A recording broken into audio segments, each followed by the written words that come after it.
The Signal Oil Program, The Whistler.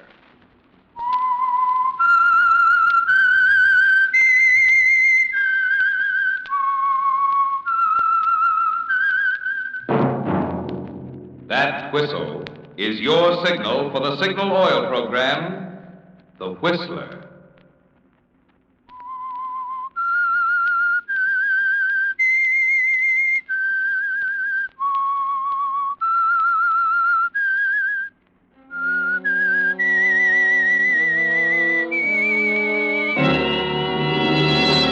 I am the Whistler, and I know many things, for I walk by night.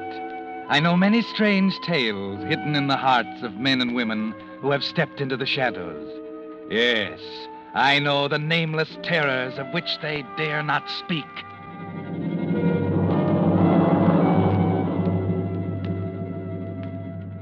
Yes, friends, it's time for The Whistler. Rated by independent research, the most popular West Coast program in radio history. And remember, let every traffic signal remind you, with new Signal gasoline, you do go farther than ever. Look for the familiar big yellow and black circle sign that identifies those popular Signal service stations in 7 western states from Canada to Mexico.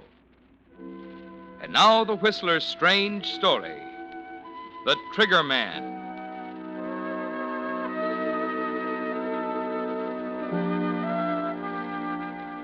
He was young, brilliant, confident. He had everything it takes to make a successful lawyer. But no matter how you looked at it, law school graduates were a dime a dozen, regardless of how brilliant and confident they were. And Stella and the baby had to eat. So that's why Martin Lane took his first case from Branch Malone, the gambler, and got an acquittal for him, the first of a long line of acquittals. Yes, his old classmates threw up their hands, said he was selling his soul to the devil, but there was good money in it. And he kept telling himself he had to get a start somewhere, so he kept right on getting acquittals for Branch, and the money kept rolling in. But it had to end sometime, Martin. There had to be a payoff eventually. Gentlemen of the jury, have you agreed upon a verdict? We have, Your Honor. How do you find? We find the defendant not guilty. Very well. The clerk will record the verdict of the jury. The defendant is discharged from custody. Jury dismissed for the day. Court stands adjourned till tomorrow. Oh, Mr. Lane. You wanted me, Your Honor? Yes, Mr. Lane.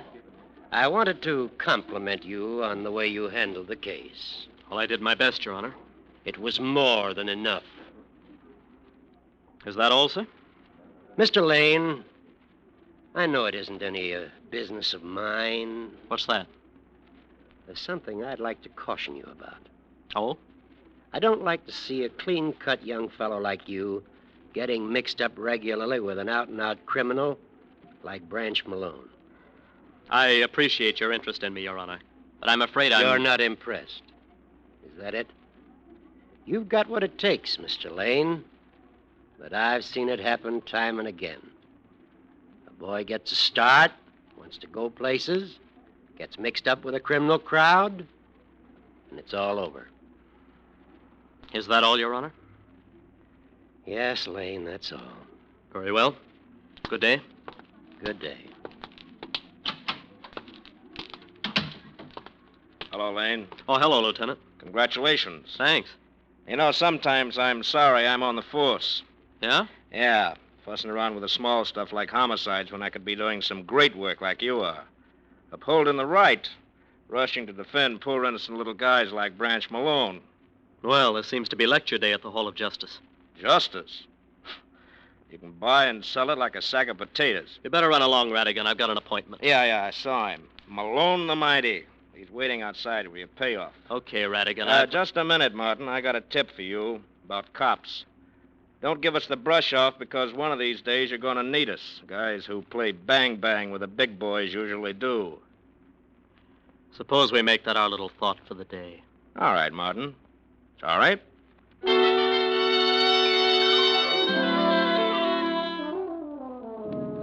Yes, Martin, you're on your way, aren't you? Another acquittal. Another $500 in your pocket. It doesn't matter much where it comes from, does it? His money's as good as anybody's. And that night, as you sit in the living room reading the paper, you try and reason it through and file it away. But it keeps coming back.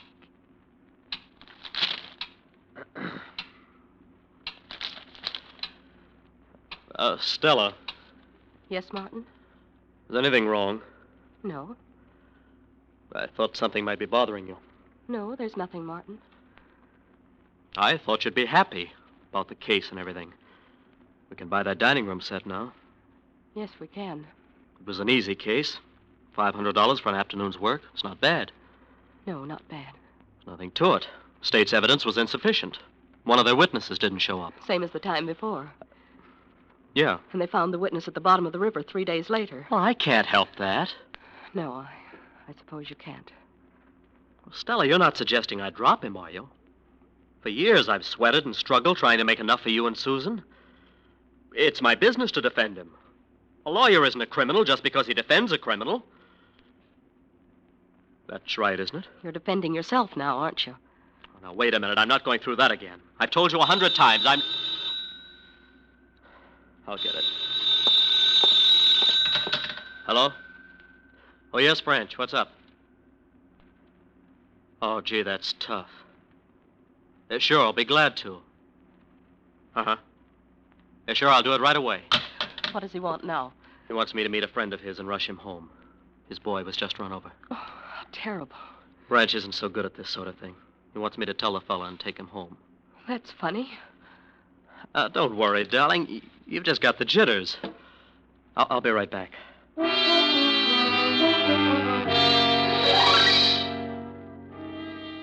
Just a little favor for Branch, Martin. It's the least you can do, isn't it? The tavern's only a few blocks away, and you arrive a few minutes later to find Mr. Williams in a booth at the rear. Are you Mr. Williams? What do you want? I'm sorry. I'm afraid I have some bad news. You are Mr. Williams, aren't you? What's on your mind? Your son. Lenny? Yeah. What's happened? Quick, tell me. Now, try to be calm, Mr. Williams. He's had an accident. What? What are you... Lenny? He was run over. My Lenny? How? How did it happen? That's all I know about it. I'm terribly sorry. Where is he? Where is he? I've got to go to him. He's home. Oh, Lord. My poor Lenny. If I can help you, my car's right outside. Thanks. Come on.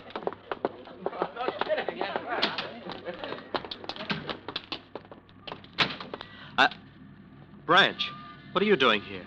Little business deal, Martin. All right, Williams, get in. No. No, Branch. I'll give you every cent I've got. Please, Branch. I heard that before. Get in. I'll do anything you want, honest. But put that away. Don't make me. I won't, Branch. I won't get in. Suit yourself, Williams. Oh! Get in, Martin. Hear what I said? Get in. You shot him. I said get in. I'll take the wheel.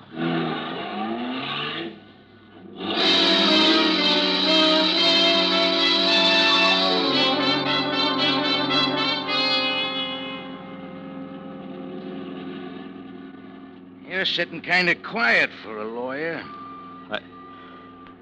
I can't understand it, Branch. It ain't that complicated for a man with your talent. I put the finger on him. Who was he? Oh, I thought I told you, Martin. He's the witness who didn't show up this afternoon.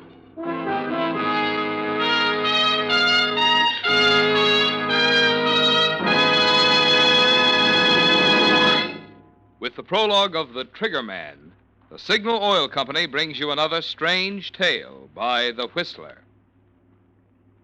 You hear people say there's a reason for everything. Well, there's certainly a reason why in just 14 years the Signal Oil Organization has grown from a mere handful of stations in Southern California to almost 2,000 dealers serving 7 western states from Canada to Mexico. Briefly, that reason is quality of product. 14 years ago, it was Signal Oil Company that introduced the first guaranteed anti-knock gasoline at no extra price. And since then, Signal gasoline has been constantly improved to give you the benefit of every latest development in the automotive and petroleum industry. In today's new Signal gasoline, for instance, the atoms in gasoline molecules have actually been rearranged to create amazing new power. Power that not only helps you enjoy quicker starting, faster pickup, and quieter anti-knock performance from your car, but also helps you go farther than ever on each gallon of Signal. So you see, there's good reason for the swing to Signal. Good reason for you to get acquainted soon with the friendly station in your neighborhood displaying Signal's familiar yellow and black circle sign. And now, back to the Whistler.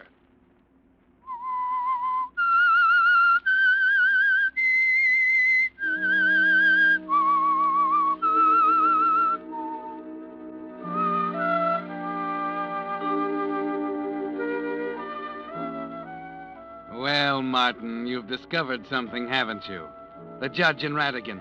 Even Stella tried to tell you, but you couldn't understand until now. It happened so suddenly that it stuns you. Williams is dead, and you put the finger on him, didn't you? Acted as messenger boy for Branch Malone. Stood by him like one of his gunmen while he pulled the trigger. And there's nothing you can do to make it right again. Nothing you can say to the murdered man's wife or her son or Stella. Martin. Martin, where have you been? It's past midnight. I've been worried sick. It's just a little business, Stella. You'd better go back to bed. What's the matter, Martin? You're white as a sheet. Nothing. What was it? Tell me. Nothing, I said. I just had a talk with Branch, that's all. Now, go to bed. All right, Martin. I'm sorry.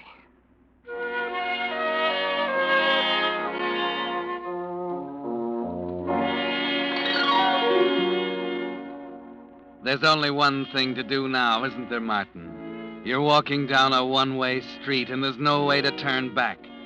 You're part of the organization now, one of Branch's boys, his counselor, and the only witness living who could put a rope around his neck.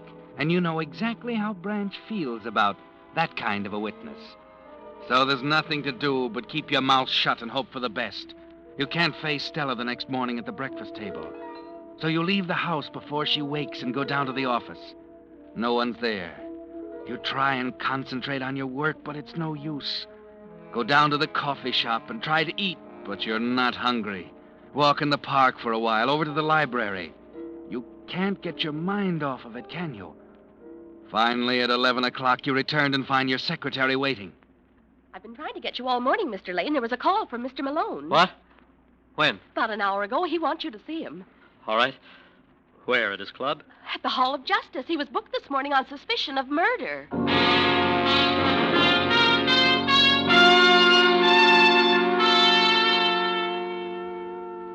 What happened, Branch? I thought you might know, Counselor. What do you mean? There was a tip-off last night. What? Yeah. Know anything about it? Oh, now, wait a minute, Branch. Don't look at me. Well, you don't think I didn't say nothing. Well, listen, I'd be crazy to do anything like that, Branch. Sure you would. That's what I told Spike. Spike? My trigger man, Martin. Don't believe you ever met Spike, did you? No. Nice guy to have on your side when you're in a spot. We were trying to figure out if any witnesses might have been around last night. Any besides you, I mean. What's the matter, Counselor? Nothing. It's just been a little tough on me, Branch. Sure. You know how I feel about witnesses, Martin. Listen, believe me, I'm not going to talk. I won't say anything. That's what I told Spike. What do you mean? And Spike, he said to me, don't worry if they pick you up, boss. Where there's no witnesses, there's no case. You can figure that one out for yourself, Counselor. But, Branch... There won't be any prosecution witnesses, Martin, because you're the only one. And you ain't going to be on the witness stand. You're going to defend me just like before. Only this time, Spike's going to be real interested in how you're doing. Get it?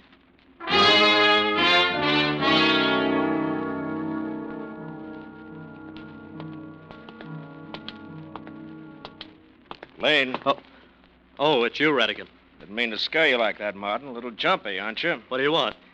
Get it all settled with a big boy? Heard you just had a chat with him down in his cell. Did he put the heat on? I'm sorry, Radigan. I haven't got time to stand Yeah, I around. know. You're a busy man. You haven't got time to think about little things. Like a guy suddenly not showing up at home and his wife trying to explain it to his kid. What does your wife think of that, Martin? What does she think when she looks at your kid? Cut it, will you? Okay. Just had to speak my little piece. But I just want to tell you, you're playing with dynamite this time, Sonny. Your friend knows all his blue chips are on the table, and whoever put the finger on Williams in that bar is the guy who's going to hang him. And this time, so help me, the witness won't disappear. What are you getting at, Radigan? I think you know enough about this case to hang Malone, and I think you'll come through for us. And when you do, it's going to be dangerous. Why are you telling me all this? I want you to know why I'm putting a tail on you. What? One of my men's going to watch you day and night, and if you know what's good for you, you won't try and give him the slip. Is this for my protection? Right. Like I said, Martin, this time the witness isn't going to disappear.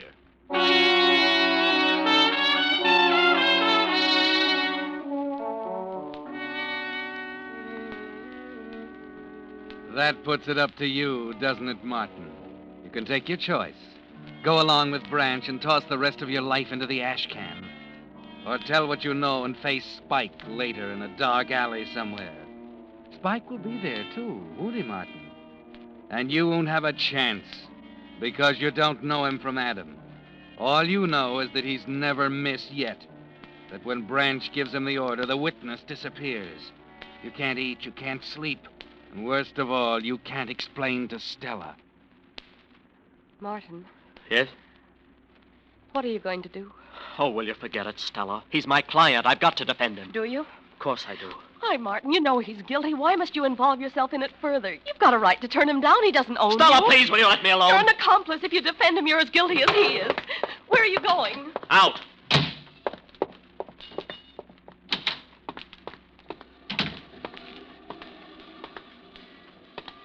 Come on, Joe. We may as well be sociable. I'm sorry, mister. I don't Radigan think you- told me. Wonder why he doesn't tell me these things. By the way, my name isn't Joe. What is it? Ed Morris. Okay, Ed. I saw you following me all afternoon. Well, I thought you did. I thought I'd walk around the block.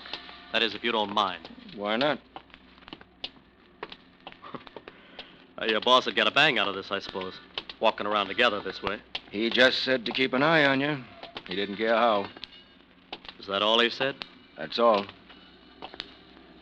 Radigan thinks you're a pretty good kid. So what? Am I supposed to toss away the biggest case of my life just because he thinks I'm a good kid? The guy's guilty and you know it. What do you mean I know it? If you didn't know it, I wouldn't be here. You better stick to your gumshoeing, Ed. Okay. Hey, there's a bar down the street. I don't here. want to go on any bars. Maybe it's just this bar, huh? Maybe because it's the one where William... Did you hear what I said? I don't want to go on any bars. All right, Martin. I've changed my mind about taking a walk. I think I'll go home.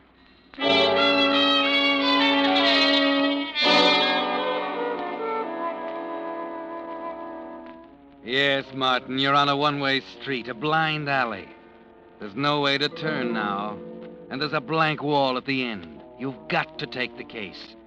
It's more than a matter of right and wrong. Yes, Martin. At this point, it's life or death. So you go to work on it. Visit Branch every day in his cell. Spend nights at the office preparing the case, plugging loopholes, anticipating points the prosecution is sure to bring out, making it another sure thing for Branch. You have 2 weeks until the arraignment, and Branch wants bail. 2 weeks without sleep, forgetting to eat, until you're almost ready to crack. And worst of all, you can't tell Stella. There's no way to make her understand. And then suddenly, on the night before the arraignment, you can't hold out on her any longer. Martin. Martin, darling, you've got to tell me. You can't go on this way. Please, Stella. There's nothing. Are you afraid to tell me? No, Why did you lie to me, Martin? Why did you tell me you had nothing to do with the murder? Williams was the man you met that night, wasn't he? Listen, Stella, you've got to forget it. Please, don't even What think... are you afraid of? All right, I'll tell you. I'm the witness. I'm the only one who can hang Branch. Radigan knows it. They all do, but they have no proof. That's why that guy's always waiting for me across the street. He's a guard. All I have to do is open my mouth and I'm dead. But if that's all there was to it, I wouldn't worry, see? It's you, too, and Susan. Don't you see? He won't stop at anything. Spike Robertson's waiting for me somewhere, waiting for me to open my mouth. And if I do, the guard won't make any difference. Spike won't stop until he gets us all. Martin, Well, now you know it. You were right, all of you. But it's too late now. So you're going to defend him and let it happen again and again? Yes. Martin, I want you to stand up at the arraignment tomorrow and tell them everything. Don't be ridiculous. We'll take our chances, Martin. Susan and you and I. It has to be that way, dear. If we don't, there's nothing left, don't you see? No, I'm afraid I don't. No. You'd better go on to bed, dear.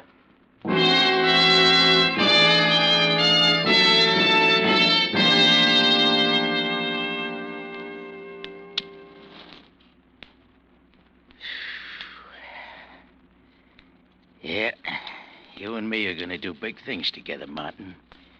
You're a smart boy. Branch. Yeah? Branch, what if I told you that when I get you out of this arraignment and this jam, it was going to be the last time? Huh? That if I get you out of this one, we're all washed up. What do you mean, if, Martin? All right, when I get you out of this one. How long you been thinking this over? Oh, I don't know. 'Cause I don't like it, Martin. You just don't run out on this kind of a partnership. Not when a guy knows as much as you do. Well, I'm not going to talk if that's what's worrying you. Oh, you're wrong, Martin. I ain't worried. And okay, it's the last time if you want it that way. Of course, you won't be taking cases from anyone else either, but if you say it's the last time, there's nothing I can do but... What do you mean, Branch? I ain't in charge of ending partnerships, Martin. I leave that up to Spike.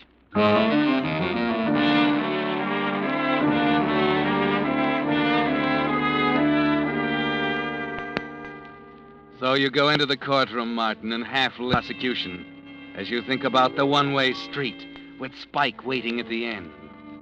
Stella is there watching you, her face white and tense. Branch, confident, half-smiling. The rest of them, Radigan, the judge, the jury, all looking at you, waiting, wondering what you'll say when the time comes. Then finally it comes, and you find yourself on your feet, going into your act. May I remind the court that the so-called evidence presented by the prosecution is neither circumstantial evidence, nor is it direct evidence. It's nothing, gentlemen, but suspicion, based simply on the fact that it is alleged that my client had ample and sufficient motive to... She's not looking at you now, Martin. She's bent over, her face in her hands. Radigan is turning away. The judge is looking down at the bench. Williams' connection has yet to be demonstrated to the satisfaction of either the state or...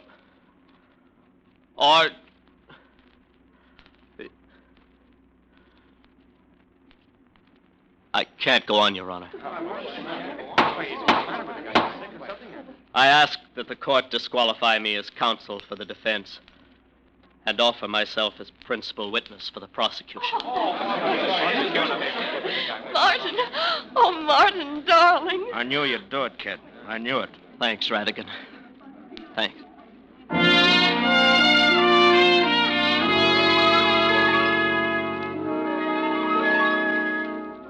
It's a new world, isn't it, Martin? There's a different feel to the sidewalk under your feet as you start home late that night after filing your statement with the district attorney's office.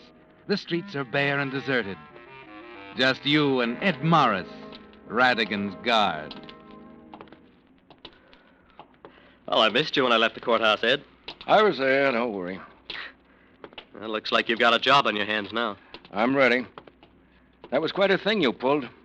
I thought Malone was going to pass out in his chair. You know, it's funny, Ed. And now that it's over, I'm not scared at all. They sent 2 men along with your wife. Stake out at your house, you know. Yeah. Is this the car? Yeah. Hop in. Spike. Yeah, that's right. Spike.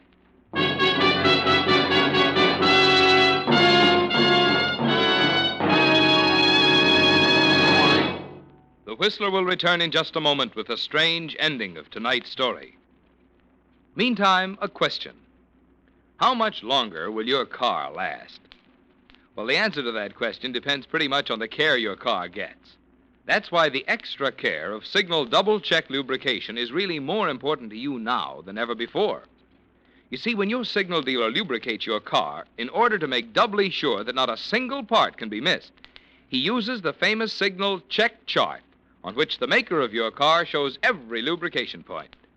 And your Signal dealer checks each point against this chart not just once, but twice to make double sure. What's more, he uses 9 special types of Signal lubricants, so each part on your car gets the exact type of protection it needs. Yes, there is a difference in a Signal double-check lubrication, a difference that can spell longer, trouble-free miles for your car.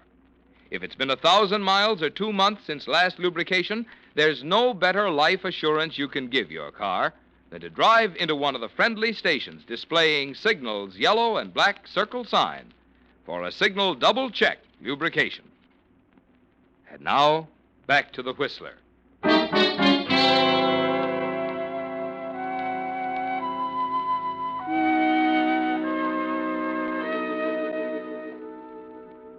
Well, Martin, Branch didn't waste any time, did he?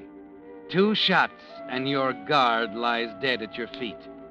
You look at the killer standing in front of you, the gun still smoking in his hand. There's nothing you can do, no way to turn.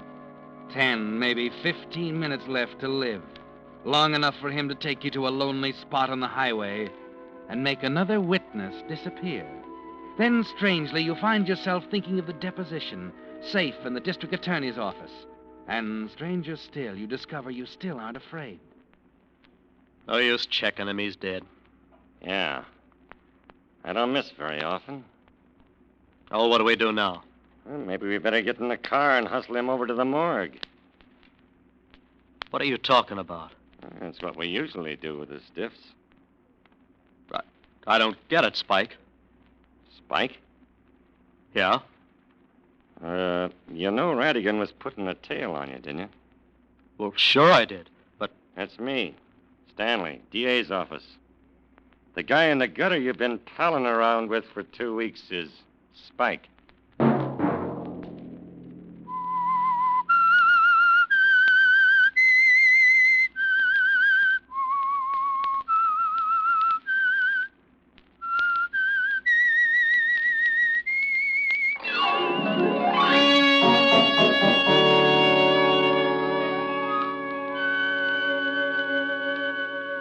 Next Monday at 9 o'clock, The Whistler will bring you another strange tale.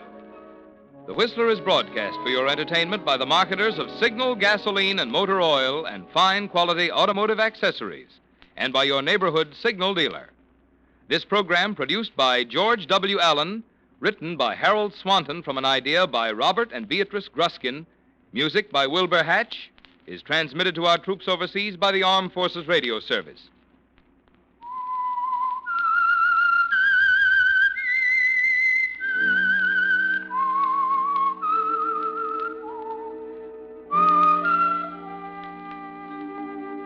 That whistle is your signal for the Signal Oil program, The Whistler.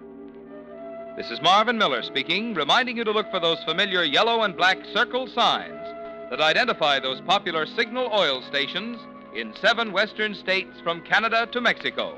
This is CBS, the Columbia Broadcasting System.